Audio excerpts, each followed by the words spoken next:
Hello everyone.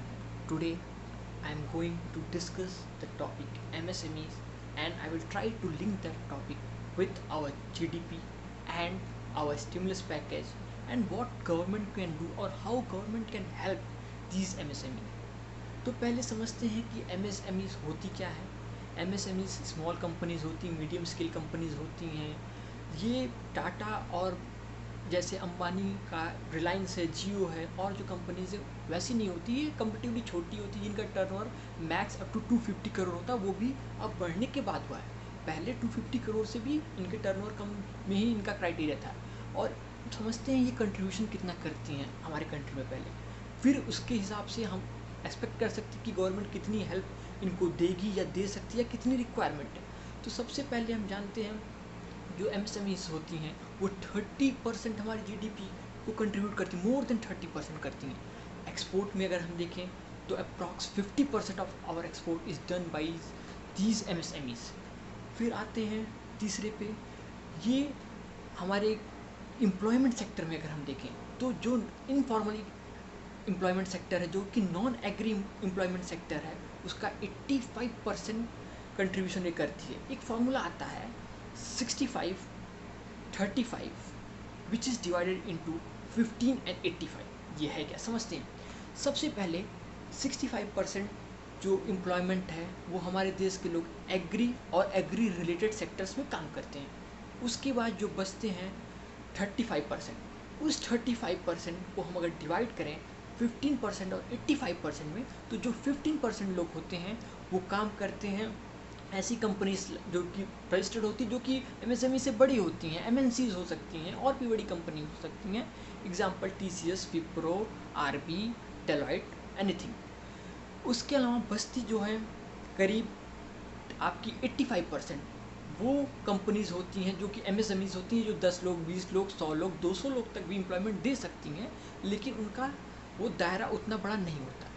तो आज की कंडीशन में ये सबसे बुरी तरह अफेक्टेड हुई हैं। बड़ी कंपनीज जो हैं वो भी अफेक्टेड हुई हैं, लेकिन उनके लिए गवर्नमेंट ने एक हेल्प लाई थी, करीब 1,40,000 करोड़ की हेल्प थी, जो कॉर्पोरेट टैक्स में रिडक्शन हुआ था, उससे वो बहुत अच्छे तरीके से उनको हेल्प मिली थी। तो आज रियल हेल्प जो चाहिए वो एमएसएमई सेक्टर को चाहिए। एमएसएमई जो है वो हमारे इकोनॉमी का एक इम्पॉर्टेंट हिस्सा है और वो कॉमन लोगों को अफेक्ट करता है। तो अब हम समझेंगे कि क्या ये बस एक सप्लाई साइड प्रॉब्लम है या कुछ और भी है। हमारे स्टिमुलस पैकेज में 3 लाख करोड़ का एक हेल्प दिया गया था इस फील्ड में, जो कि अभी प्रॉब्लम क्या है, जिन्होंने पहले से लोन ले लिया है, सपोज आपने 10 लाख का लोन ले लिया है, उसमें आप 20% ईजिली बढ़ा सकते हैं बिना किसी न्यू पेपर वर्क किए या बिना किसी और प्रॉब्लम में पड़े। आप सीधे उसको ईजिली बढ़ा सकते हैं, वही इजी तरीका है। लेकिन जिन्होंने लोन नहीं लिया है, जिन्होंने अपने बचे हुए वर्किंग कैपिटल से काम जो कर रहे थे, उनके लिए एक प्रॉब्लम है, वो परेशान हैं। तो उनको गवर्नमेंट कैसे हेल्प कर सकती है? दो फैक्टर्स हैं।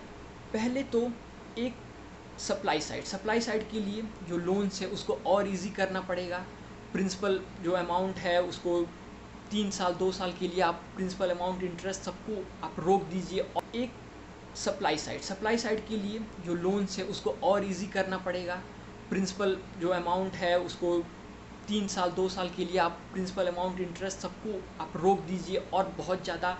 और ये पैसा आएगा कैसे, कैसे गवर्नमेंट कहाँ से ला सकती है? ये गवर्नमेंट क्यूई और हेलीकॉप्टर मनी, जो कि दो तरीके होते हैं जिससे गवर्नमेंट ला सकती है, लेकिन थोड़ा अवॉइड गवर्नमेंट कर रही है क्योंकि उसको डर लगता है वो आने वाले समय में कुछ ग्लोबल बॉन्ड्स में इंडिया साइन करने जा रहा है, तो वो शायद इंडिया अवॉइड कर रहा है। उसके अलावा होता क्या है, अगर आप हेलीकॉप्टर मनी या क्यूई लाते हैं, स्पेशली हेलीकॉप्टर मनी के केस में होता है कि आप जो रेटिंग एजेंसीज होती हैं वो आपकी क्राइटेरिया आपको नीचे कर देती है, वो गिरा देती है। इन द सेंस इन्वेस्टमेंट के सेंस में आपकी कंट्री उतनी अच्छी नहीं है, वो अपने रेटिंग लिस्ट में दिखा देंगी। लेकिन हमारी इकॉनमी जो है वो कंजम्पशन ड्रिवन इकॉनमी है। तो एक कंजम्पशन ड्रिवन इकॉनमी होने के कारण जहाँ 60-65% पैसा हमारी जीडीपी जो आती है वो हमारे कंजम्पशन से आती है, तो हम ऐसा रूल्स या रेगुलेशंस लाएं या ऐसा फैसिलिटीज़ लाएं इस स्पेसिफिक सिचुएशन में जिससे वो चीज़ें उठ सके, खासकर एमएसएमई से उठ सकें। और बड़ी कंपनीज भी उठे, कोई प्रॉब्लम नहीं है, लेकिन एमएसएमईज के लिए अब सप्लाई और डिमांड साइड दोनों साइड कैसे गवर्नमेंट हेल्प कर सकती है? गवर्नमेंट को चाहिए सप्लाई साइड के लिए ये जो लोन हुआ बहुत कम रेट पे और बहुत तरीक़ों बैंक को बोलना चाहिए कि कई बार बैंक से आप सिक्योरिटीज़ खरीद लेते हैं, बैंक को पैसा दे देती हैं, बैंक के पास लिक्विडिटी आ जाती है, लेकिन वो बैंक वो पैसा ट्रांसफ़र नहीं कर पाता है, जो भी रीज़न, उसको फ़ियर होता है कि एनपीए ना बन जाए, जो भी रीज़न हो सकता है। लेकिन आपको स्ट्रिक्टली इस समय बोलना चाहिए बैंक्स को कि वो मनी लेंड करें, ईजिली लेंड करें, जिससे मैक्सिमम इकॉनमी चले। एक बार इकॉनमी अगर रुक जाती है, और खासकर पहले हमारी जो इकॉनमी है 203 लाख करोड़ की, वो खुद ही श्रिंक हुई है लॉकडाउन में, श्रिंक होकर वो 20-30% तक श्रिंक हो सकती है। हालांकि गवर्नमेंट बोल रही है 5% श्रिंक हो रही है, लेकिन चांसेस हैं 10-30% के, क्योंकि स्मॉल लॉकडाउन भी लग रहे हैं। और कुछ कैलकुलेशंस थी जिसमें आया था कि एक दिन के लॉकडाउन में 1 लाख करोड़ तक का नुकसान होता है, कहीं कहीं आता है कि 25,000 का होता है। तो अगर अप्रॉक्स 30-35,000 लेते हैं, फिर भी बहुत ज़्यादा लॉस हुआ है, हमारी इकॉनमी श्रिंक हुई है। लेकिन अब ऐसा हमें कुछ करना पड़ेगा जिससे हमारी इकॉनमी फिर से पटरी पे आ जाए। तो गवर्नमेंट सप्लाई साइड के लिए जो लोग हैं वो लोगों को पैसा डायरेक्टली ट्रांसफ़र करे। 6 to 7 करीब हमारे, पहले हम समझते हैं कितने घर हैं, हाउस होल्ड हैं, करीब 25 करोड़ हाउस होल्ड हैं इंडिया में।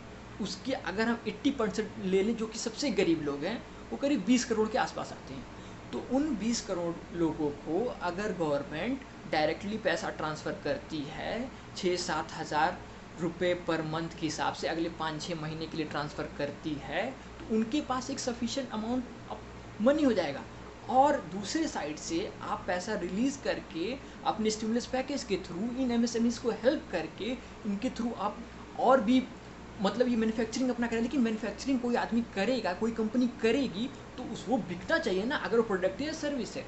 उस कंडीशन के लिए आपको दूसरे साइड में मनी पंप करना पड़ेगा कि आदमी के पास पैसा हो, नहीं तो वो सिर्फ एसेंशियल चीज़ों, अब जो लिमिटेड पैसा है वो अपने एसेंशियल चीज़ों को ध्यान देगा। लेकिन अगर गवर्नमेंट पैसा पंप करती है, जो पैसा उनके हाथ में आ रहा है, तो वो डायरेक्टली पैसा आ रहा है, वो डायरेक्टली यूज़ करेंगे, तो सप्लाई और डिमांड साइड दोनों प्रॉब्लम सॉल्व हो सकती है। लेकिन एक क्वेश्चन आता है कि क्या इस समय अगर हम पैसा ट्रांसफ़र कर रहे हैं तो लोग यूज़ करेंगे या उसको सेव कर लेंगे? अगर सेव कर लेंगे तो कोई बेनिफिट नहीं होगा। तो हम इसके लिए अगर गवर्नमेंट चाहे तो वो कर क्या सकती है कि इसे एक 2-3 महीने का, मतलब एक वाउचर की तरह ला सकती है कि आपको इसको 3 महीने में यूज़ करना पड़ेगा, और 3 या 4 महीने में अगर आपने यूज़ नहीं किया तो ये एक्सपायर हो जाएगा। तो लोग मजबूर होकर ही यूज़ करेंगे, लेकिन यूज़ करेंगे। इस तरीके से एक बार एनर्जी आ जाएगी एमएसएमईज़ में और भी कंपनीज़ में, सप्लाई डिमांड दोनों साइकिल चलने लगी, कंजम्पशन बेस्ड इकॉनमी है, तो दोनों सब चलने लगेगा। अभी तो हर बाउंड्री सब कुछ बंद है, बाहर से एक्सपोर्ट या इंपोर्ट का यहाँ पे बहुत प्रॉब्लम आने वाला नहीं है, अभी तो कुछ हो नहीं रहा। लेकिन आने वाले समय में जब तक वैक्सीन्स आ रही हैं, तब तक गवर्नमेंट ये ईजिली कर सकती है। ये करने से एक चांसेस हैं, हो सकता है इसमें कुछ ड्रॉबैक्स हो सकते हैं, प्लस एंड माइनसेस हो सकते हैं, लेकिन ये मैसेज बस इसलिए है कि एटलीस्ट इन सब टॉपिक्स पे डिस्कस हो, हम डिस्कस करें। हम लोग जब डिस्कस करेंगे तो शायद कुछ और इससे अच्छे आइडियाज़ या आउटपुट निकल के आएँ। So thank you very much for listening me.